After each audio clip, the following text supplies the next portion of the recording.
It's been well over a year since Final Fantasy XVI released, so this review is coming out very late. Sorry guys, I actually came up with a script like right after I beat the game's main story, but for some reason or another I never really got around to recording it. So maybe that's a good thing because now we have two DLCs that released. The PC version just recently came out, and it feels like maybe outside of the Xbox port that I think is still coming, that's probably it for Final Fantasy XVI. Now that the dust has settled, let's talk about the game.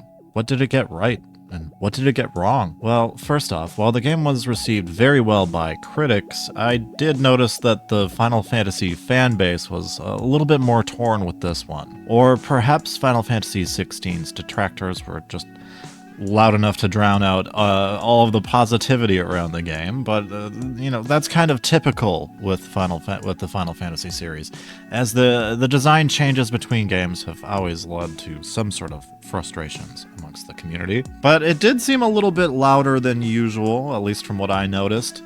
Final Fantasy XVI is a pure action game, a first in the series, and it also abandons a lot of the RPG mechanics that the series was built upon. For that reason alone, some people are going to absolutely hate this game by default. And that's fine. I'm not here to say that you can't have that opinion. I definitely get where that's coming from. I mean, I think more like if you take this game for what it has to offer and move the focus instead from what the game isn't, Final Fantasy XVI is pretty badass. But let's talk about that. These Final Fantasy games changing all the time. What's that about? Well, with Final Fantasy XV, Square Enix jumped onto the growing trend of open world design. But that's gone. In 15, they had cars and phones and ramen noodles. Well, that's gone too. Did you like the combat in Final Fantasy XV? No? Good, because that's gone too.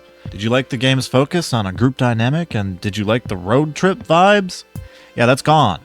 One of the first and perhaps most noticeable changes that you'll find in Final Fantasy XVI is that this game is the first mature-rated Final Fantasy game. Well, the first in the main series, anyway. I'm glad to say that this feels like a Final Fantasy game that fully realizes the age of its demographic. I really think that aiming for a teen rating kind of restricted Square Enix with the last few games.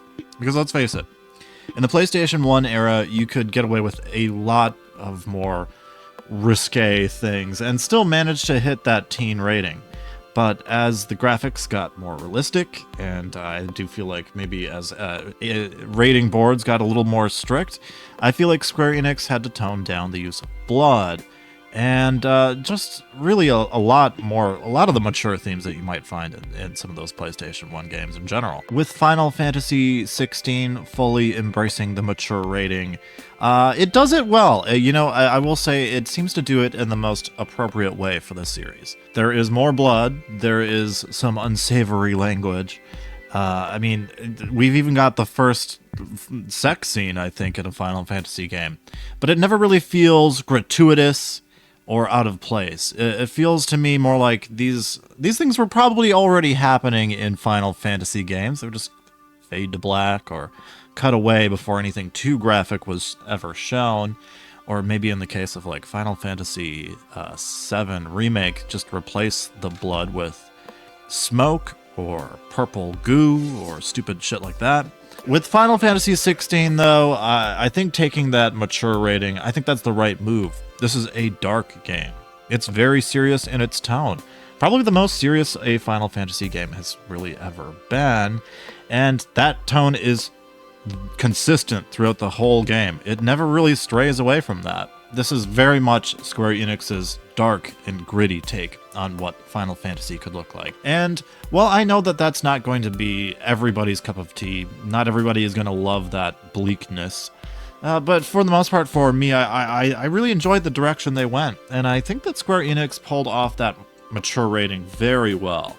Sometimes the game can be a little bit depressing at times, though.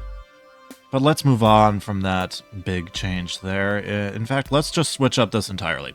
I'm just going to bring up the elephant in the room. I doubt this is the first Final Fantasy XVI review you've ever seen.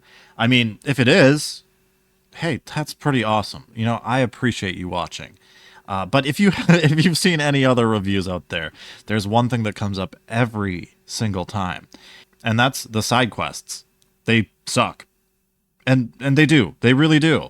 The side quest problem is real, but is it a really big deal? That I'm not so sure about.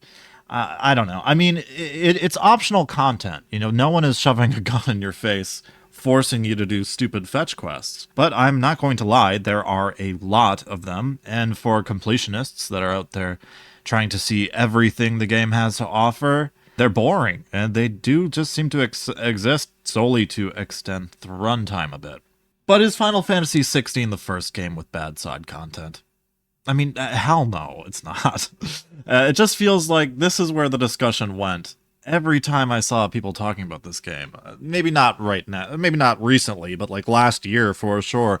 Closer to the game's release, it felt like that was like the main thing.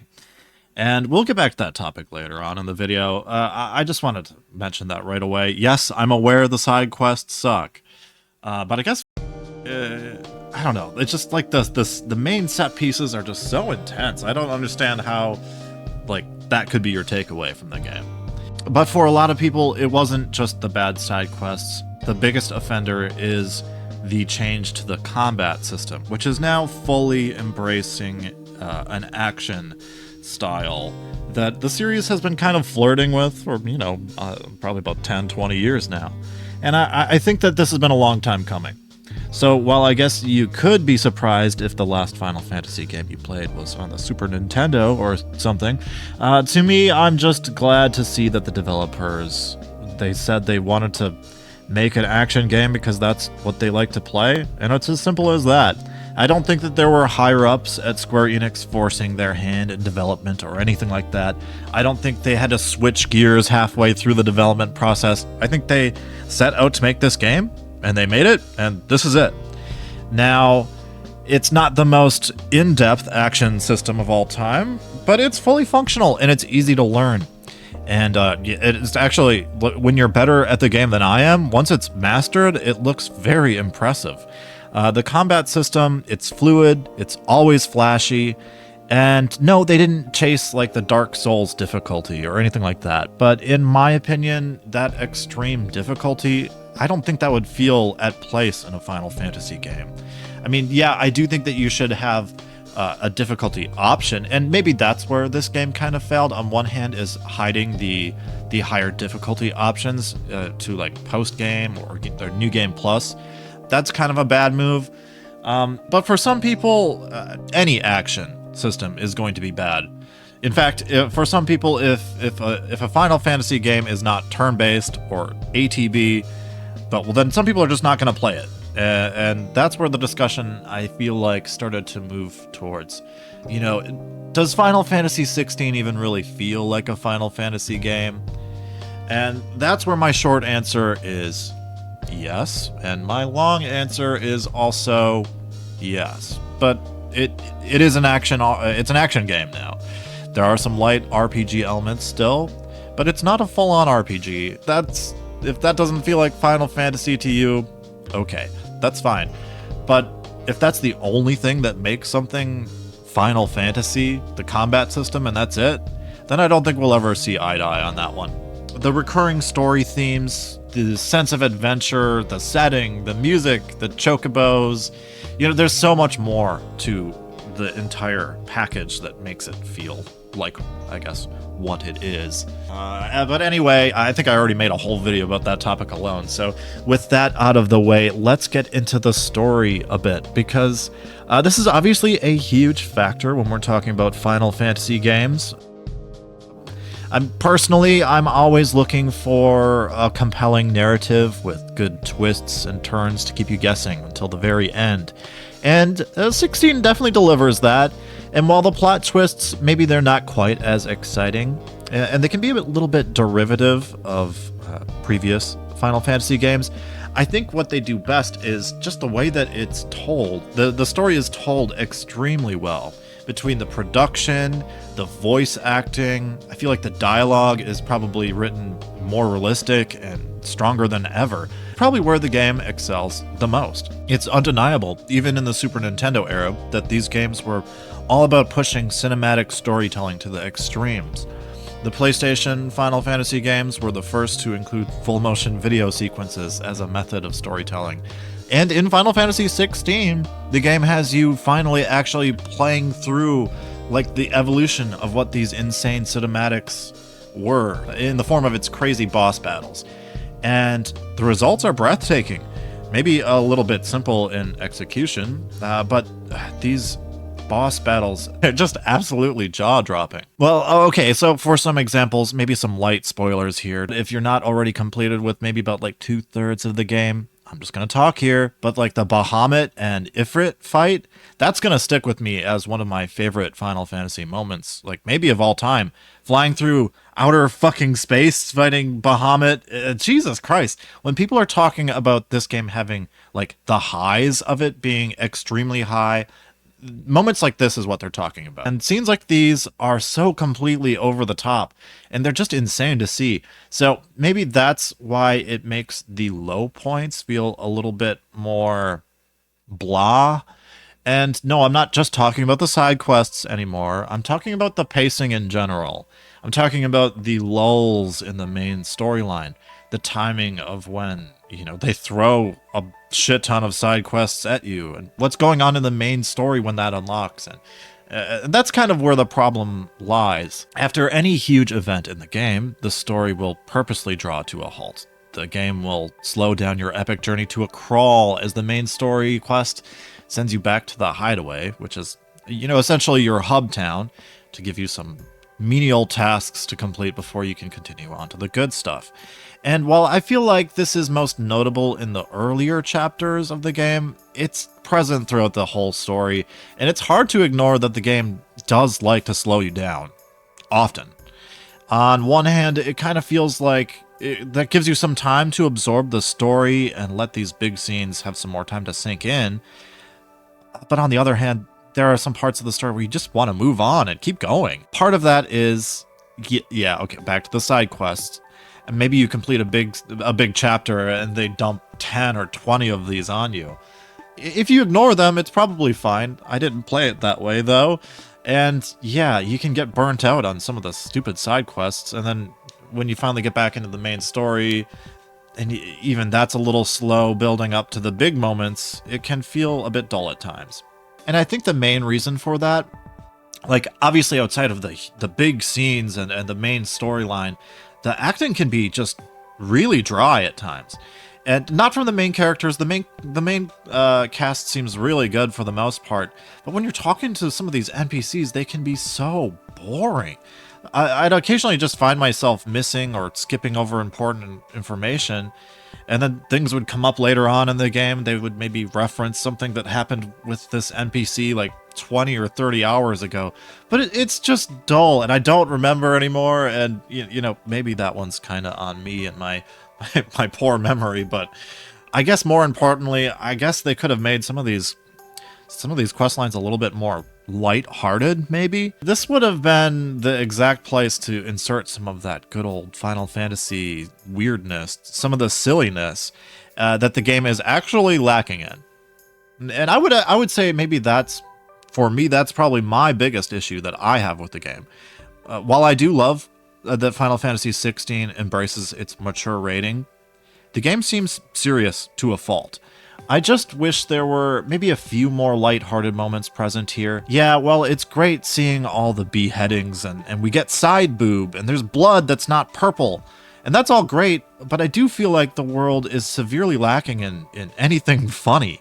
And while I kind of think that was done on purpose, I do feel like this could be one of the bigger reasons why people might say that this doesn't really feel Final Fantasy enough. The world of Velisthia is a depressing one, filled with murder, slavery, and maybe they were afraid to break away from the very serious tone. But in my opinion, even just like 1 or 2 mini games could have helped this out a lot. Maybe some form of chocobo racing could have worked. Maybe you could have had people gambling gil on these races, or you know what would have really worked well? a card game minigame. I mean, what the hell now? We even have Cloud. Cloud gets one in Final Fantasy VII Rebirth. So not only in Rebirth did they get a bunch of remakes of all the old minigames, but they added so many minigames to that game that people were complaining that it was too much.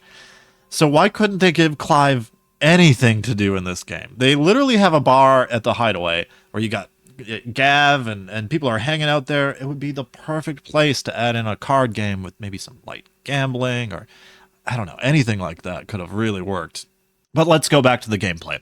Final Fantasy XVI has polygon action here, and to make this happen, Square Enix enlisted help from the combat director of the Devil May Cry series. Well, I'm not the hugest Devil May Cry fan myself. I think the last one I played was probably, I think I played Devil May Cry 2 on the PlayStation 2. So I'm not going to focus too hard on that comparison because I'm not the right guy for that. But I'm definitely sure that the influence is present here. Final Fantasy XVI by far has the flashiest combat that the series has ever had. And while it doesn't have a whole lot of depth to it in the form of RPG mechanics, that's to say, you won't be getting poisoned, you won't be focusing on using magic on certain enemies, you won't have to worry about status effects. I think that what they've made here, it's really fluid and it's a lot of fun to play.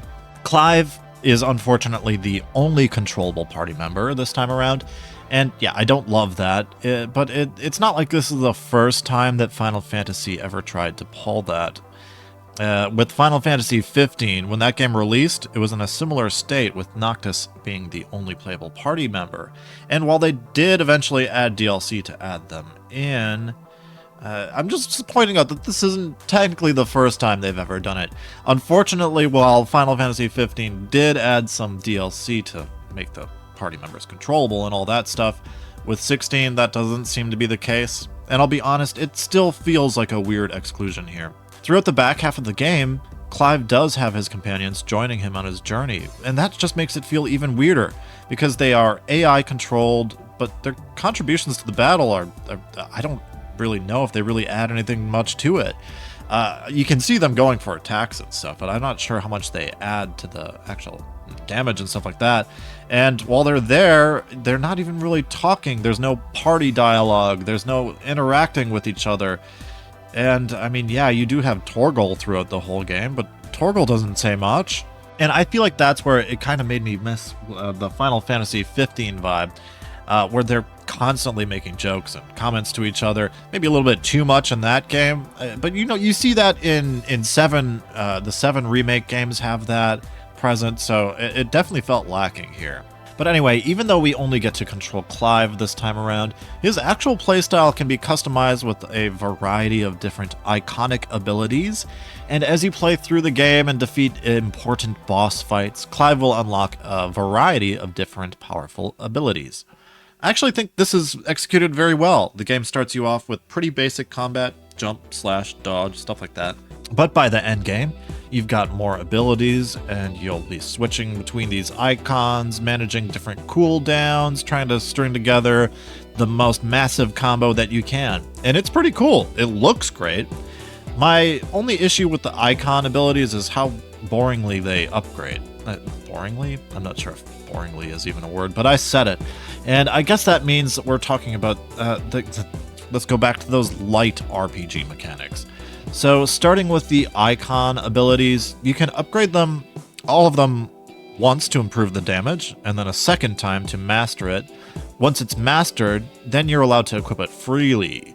But when all of the icons upgrade in the exact same way, it just feels so simplified, especially when compared to the materia system in Remake, where there's not just customizations with which ones you can equip, but they do different synergies with each other, and I don't know, it definitely felt lacking. That said, I think the gear system is probably even more lacking than that of the icon system, because while the icon system is simple, it looks good to play, and it can be fun managing your cooldowns, even if eventually you end up just kind of approaching each fight kind of the same way.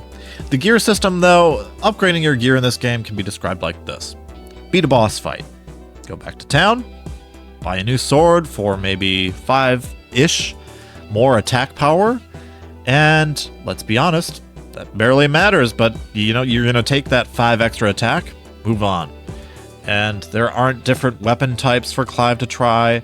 Even amongst the different swords he gets, none of them do anything interesting, really. None excel at critical hits, or like I said, there's no status effect, so you can't like focus on applying poison or something. No swords with really better stagger output. No like magic sword. It's all just kind of straight up strength goes up. And while, yeah, there are some accessories, especially with the DLC, that can help add some variety to what you're doing, most of them just kind of increase a certain ability, like an icon ability's damage by like, I don't know, 5 or 10%. And like, that's what it does. Or it'll decrease its cooldown by like 5%. And these you only get 2 accessories that you can even really, wait, was it 2 or 3 accessories? You don't get many accessories you can even equip at a time. It just feels like these barely change the gameplay that much. I don't know. And I guess even bigger is it really makes all of the gil kind of feel pointless, because you always have too much of it.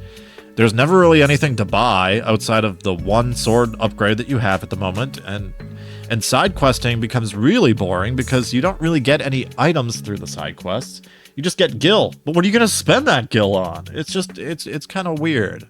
And again, I think what people are most upset about, and probably me as well, is the lack of just any kind of elemental system. You know, like use lightning against wind or fire against ice, stuff like that. You know what I mean? Like these are kind of like staples, you know, using elemental resistances and stuff like that, but it's just not there. And I don't know, you won't find there are many enemies out there that are weak to anything. You just kind of approach every fight the same way. Clive smash everything as fast as possible.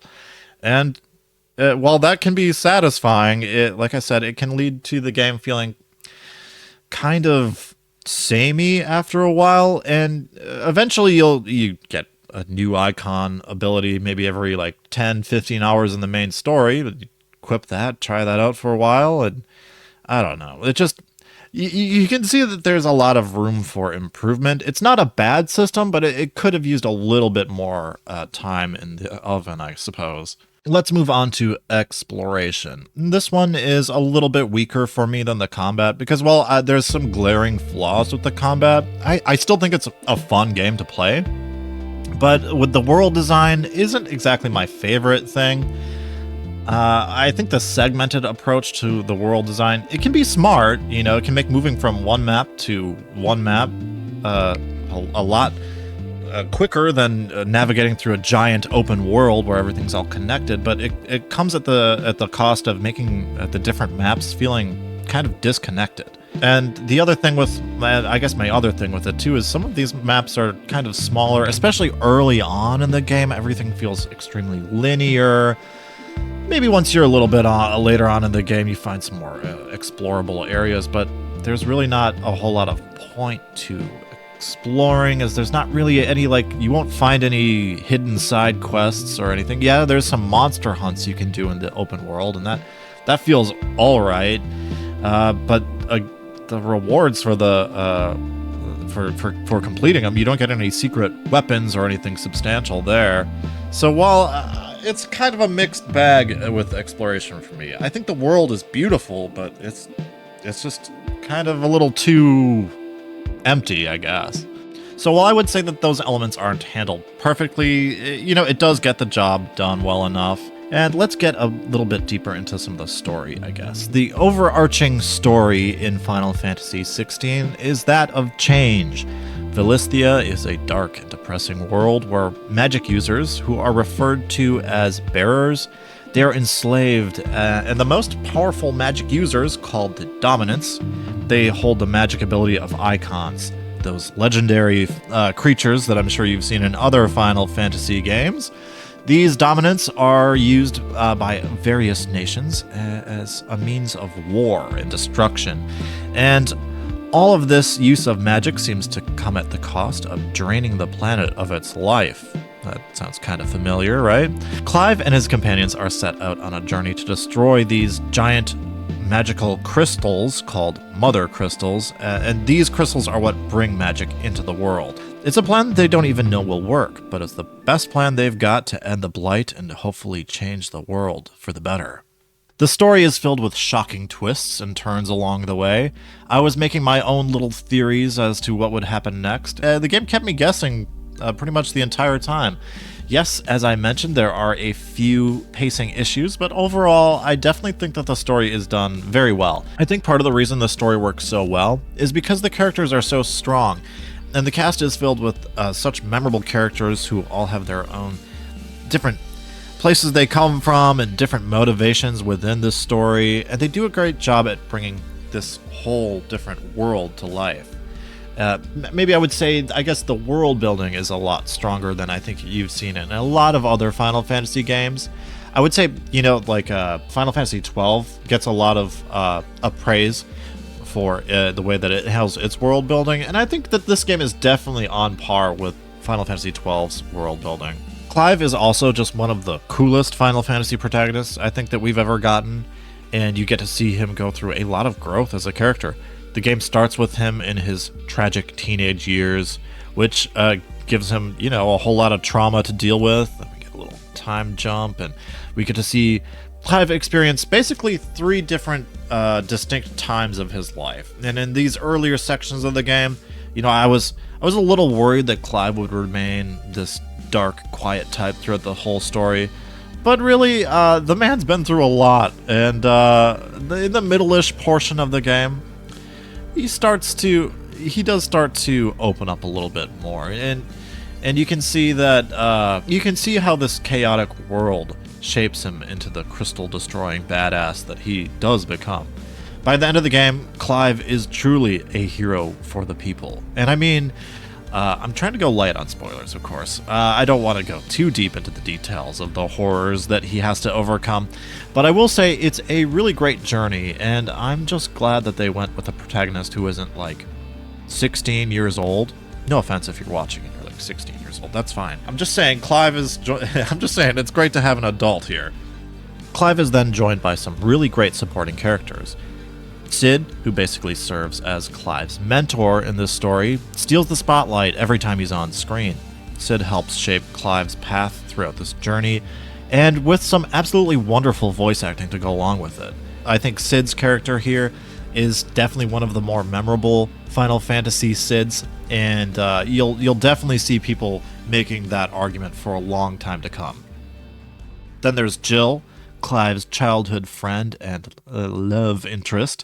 While the game doesn't focus too much on romance, it's still present here, and Jill is a great character in her own right. She's a little on the quiet side as well, and definitely has her own long list of trauma to work through alongside Clive.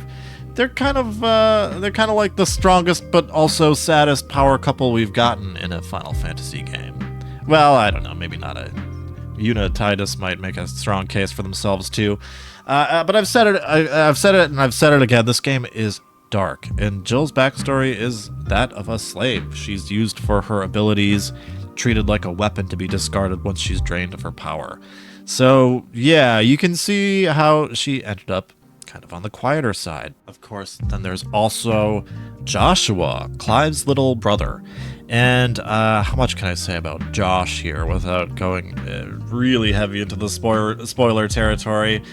I guess I'll put it like this. Joshua is one of the more driving forces of the narrative. Something kind of bad happens very early on in the game, which leads to Clive's entire journey.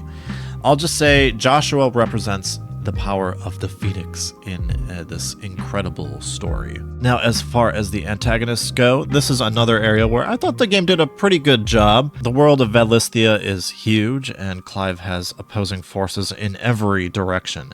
You've got the emotional and hot-headed Benedicta, the dumb guy who likes to break shit with Hugo Kupka, and the weird creep who is just up to something conniving behind the scenes, and that guy is Barnabas Tharm. Did I say that one right? Probably not. He's the king of Waloed. And these villains are crazy, and each one has a very distinct personality that they bring to the table.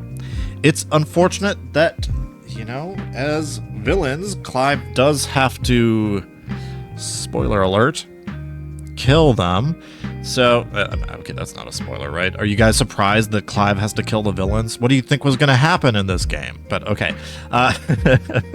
Think they just apologize and move on? I don't think so.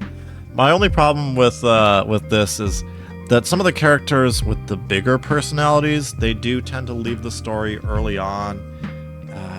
And I do feel like they did that to make for some good plot twists early on, but I feel like the story by the end kind of hurts, because at this point you've already killed off a lot of the stronger personalities. And then I guess I will say this leads us to the two biggest villains of the game, though, and that we'll take a look at Annabella and Ultima. So with Annabella, I think you can see with her they were really going for that Game of Thrones influence. She's a villain who makes her way to the top, not through brute force, but rather through her deceit and her influence on others. She's a bad lady, and she'll fuck over anyone, even her own family members, if that's what it takes to get her way in the pursuit of power. Strangely enough, though, she is one of the villains who is more somewhat grounded in reality, at least compared to the rest of the cast, as in, like, she doesn't turn into a giant beast of destruction. She can't really wield a sword. She's just a power-hungry asshole, but her actions managed to do a lot of damage to the world, more specifically to Clive. And then, I guess, should we talk about Ultima? Now, I don't want to go too deep into the background of this one, because Ultima, he's kind of the mysterious villain here, right? So that would be like just throwing out all your spoilers for Sephiroth or Kefka or something, but Ultima's presence can be seen still pretty early on in the game, and as you unravel the mystery behind him, you'll find that this guy is a Final Fantasy villain in the truest of fashion. He's also just super fucking creepy, and I gotta shout out the voice actor for this one. Ultima never failed to make me feel uncomfortable when he's on the screen. It's just, I don't know, man. Something about this guy he's gross. Onto the voice acting, though. I think it's worth noting that the voice acting as a whole here is really exceptional. Clive always delivers a broad range of emotions throughout the game, and Ben Starr has been getting a lot of attention for this role. I love it. He did a fantastic job making Clive feel so real. The entire cast is great. I will say that even with some of the side characters and the main NPCs that you have at the hideaway, the voice acting with these guys like Gav and Goots, it's all really top-notch. Probably the best that the series has ever had. The music is also super good here. The themes when you're at the hideaway are nice and mellow, in contrast to the crazy orchestrated music that accompanies the more absurd boss fights, which we'll go back to one more time in just a second, but I have a hard time describing music, I guess. But, Final Fantasy games are notorious for their beautiful soundtracks, and 16 is no exception here. I'll say, as far as the style goes, this is heavier on the classical side of things. Tons of organs, strings, a lot of chanting, and there are a ton of callbacks to songs from older games as well, such as the boss battle theme that's having that thing. It's super cool. So from the voice acting to the music, Final Fantasy 16 is a great sounding game. Okay, so the last thing I wanted to talk about real quick then is those boss fights, because they really are a highlight of the game. These fights between the icons are absolutely stunning, and each one just seems to be more crazy than the last one. The fight against Titan is just massive in its scope. You've got these giant destructive forces just going crazy on each other. It's really wild. Then there's the Bahamut one.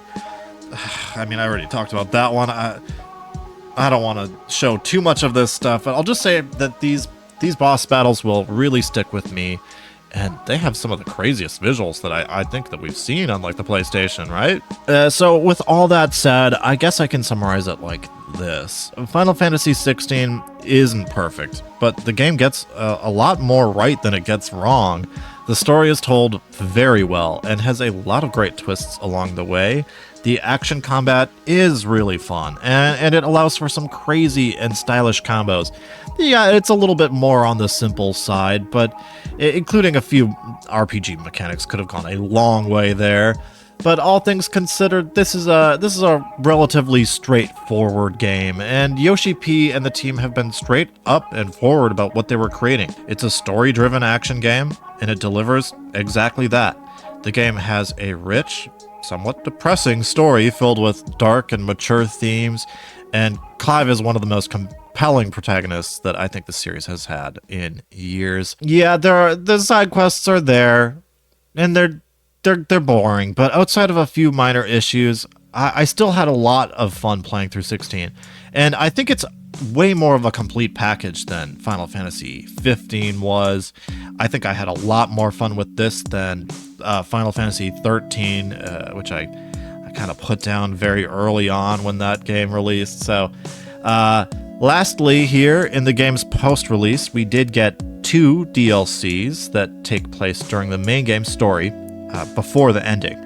So while they're not essential, they serve as much stronger side content than what was offered in the main game. So that said, there was a lot of speculation that we might see some more character-specific DLC, maybe surrounding Sid and Jill, but while that never really seemed to pan out, I am curious to see if we are actually done with the world of Velisthea. Perhaps sometime down the line, we could see Square Enix revisit the setting in some capacity. But, yeah, I suppose that's about it. Did you guys enjoy Final Fantasy 16? Is it the worst one? Is it the best one? Is it just kind of meh? Overall, I think it's a pretty great game. And when you don't hyper-focus on what the game doesn't do, it can be an exciting journey filled with shocking and stunning moments. And yes, I do think that this game is absolutely deserving of its name in the mainline Final Fantasy series.